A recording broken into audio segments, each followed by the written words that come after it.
सलाम को जोहार नित बन एसटी जुमिद इंगे सोमलाल किस्कु तिहिन दोबन गालमारा जहाँ दो अब सान्थाल समाज तिहिन तीना रिलामालावा से तीना केटेज ताबोना से तीना लेबड़े ताबोना नोआ को इदी कते बन गालमारा तबे देला तिहिना गालमारा दो एथब ताबोन जहाँ दो तिहिन बन नेले गया नहा तिहिन जिलका इनिंग बुझे ताबोना तिहिन दो सान्थाल समाज अडी गे लेबड़े कान ताबोना और अडी गे डमाडोल कान ताबोना तिहिन जिलका ताहे कान सान्थाल समाज केटेज ओना केटेज दो बनु आना तिहिन दो नहा सनाम लेकाते गे लेबड़े चाबाव काना अब सान्थाल समाज ताबोन और नोआ सान्थाल समाज तलारे जहाँ तिना गे मांझी गावता मेना मांझी मोड़े को मेना को ताबोना और सनाम गे नहा नितो दो अडी डैमेज आइके कना और अडी लेबड़े गे आइके कना नोंका नहा आटकार दाबोन तबे नोआ चेदा बोन मेन दाड़े कना जे अबोआ सान्थाल समाज से मांझी गावता तबोन चेदा नोंका लेबड़ेना से चिकाते लेबड़ेना और नितो लेबड़े चेदा बोन मेनदा देला ओना को कथा लैए ताबोना तो नितो बोन नेले कान गे अब नोआ दिसम जकात रे सा नोआ धरती चेतान रे जहाँ तिना गे अब सान्थाल समाज रेन हर मेना बोना जहाँ तिना गे बोन पसनाव कान नहा नोआ धरती रे सनाम मानवा गे तिहिन दो नहा जिलका अब बोन आयुरोग कान थेन ओना आयुर रे बनु बोना जहाँ दो नहा अब सान्थाल समाज रे जहाँ तबोन चला बेना मिटांग ओंका बेनाव कान तबोना जहाँ दो मांझी गावता और मांझी गावता होते ते तिहिन बाबुन चला बेना कान कारण ते बांग दो चित ते तिहिन दो नहा अब सान्थाल समाज तबोन अडी गे डामाडोल काना तिहिन बोन नेल खाय डामाडोल नहा नोंका रे मेनगो काना तिहिन जहाँ लेका तेगे बोन नेला सोशल मीडिया रे बोन नेल बांग जहाँ से लेका तेगे बोन नेला तिहिन दो अब जहाँ तिना गे हर हपन मेना बोना अडी आंट गे बोन डामाडोल तिहिन आचार विचार हो डैमेज काना तिहिन अबोरेन ओलग कुड़ी कोड़ा हो ओका से तेगे सेफ्टी बनू को अडी चिंतार भावना रे कथा तिहिन मिटन जिरमा है गे नितो आतु टोला पाड़ा हो नोंकाना स्थिति हिजु कना जहाँ दो बोन नेलदा मिट बहु कुड़ी और नोंकान कोड़ा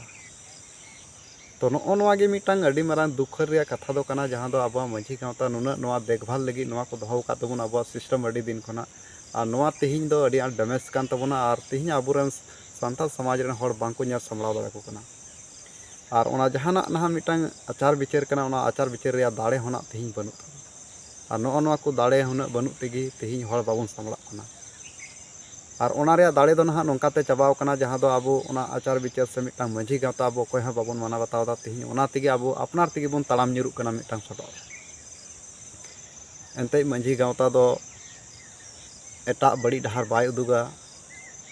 हमेशा उनी दो मौज डहारे उदुगा और जतो खान नापाय रे ताहेन रे रिकाया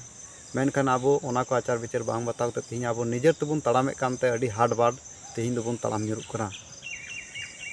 आदो नो नोंकाना समस्या तिहिन अब को तालारे अडी गान गे मेना बांग दो झगड़ा तापाम ते मेता दुलर दुपलर ते मेता आचार विचार ते मेता सनाम से तेगे तिहिन दो अब सान्थाल समाज दो अडी आंट गे गायो गुजार कना और उना केटे बांबुन आइकादा तिहिन हो तिहिन तीना बांग बहु कुड़ी मेन बांग डंगो कोड़ा मेन जी लेकान को गे मेना तिहिन दो अकोय हो मिटांग मोने लेकाते बांग को चला कान ताबोना और सनाम हर गे तिहिन अडी आंट माने एटा एटा हुदिस कते तिहिन लहासेन को ताड़ामे कान ताबोना आबो जाति दो नेल बोन मो छत्तीस सला हो दुलर सगै ताहेन ताबोना छत्तीस सला हो बोन बापलावा नोआ दो नहा ओका लका नोय देखचो अब आचार विचार मतो दाड़े बन तिहिन मी कुड़ी जुदी आए जोर कदा इन दो दिकु साई बापला तो बापला आचार विचार रे कथा बाय दोया आचार विचार पाहटा सेन खन उनी लगी चिन्ह बाबुन चिका दाड़ा तिहिन नोय नोडे गे आड़ा गिडे कानते अब तिहिन दो सान्थाल समाज रे जागे अब सिस्टम मेना ओना दो ना पूरा पूरी डैमेज कना नो नो करे खय गे आया मन मर्जी चिकाया चाहे दो कोड़ा कान चाहे कुड़ी कान मेनखान नोडे दो मांझी गावता रे कथा चीत कना बांग कना ओना दो बाय बात तिहिन नोंकाना आयमा गान बोन नेल केदा तिहिन आयमा गान ओंका दिकु सला सगै ताकु अबोरेन हर कुड़ी गिद्रा उनको सला नोंकाना मेनखान नोआ दो अवरी बोन नेला जे बोले अबोरेन कोड़ा जे छत्तीक कुड़ी को अगु का मेनते नोंका दो अरबुन नेला नोआ दो नित धरी अरबुन नेला मेनखान अबोरेन हर कुड़ी दो आयमा गान नोआ नित हो नेल इदी कान गया ने हाले गेबुन नेल केदा बांगाल पाटा सेन खन तिना जोर जबर हुईना नोंका गे आयमा लेकाना खबर और नितो बोन नेल खा दिकु समाज दो नहा जदि बोन मेना हिंदू तो हिंदू कान खाने हिंदू सला के बापला हुयुग दरकार कान ताकुआ जदि जहाँ लेका उकु चुकु तो जदि मुस्लिम सला बापला हुयुग ना एंडे खान को बुझ दाराम लखाय तो नोआ किन तलारे अडी मारां झापड़ हुआ और ओना जहां सगै तकिन दो एनहो को तोपाक तकिन गया और नोय फिलहाल नोआ को खबर हो उटांग बड़ा कान गया जहां दो नोय फिलहाल नोआ को खबर हो उटांग बड़ा कान गया जहां दो बड़ाई दाराम लेखाय को नोआ तो अब समाज रे नोंका केटे बनुआना अब दो मिद हर साव हो मांझी गांवता पुरे भगाव अचुआ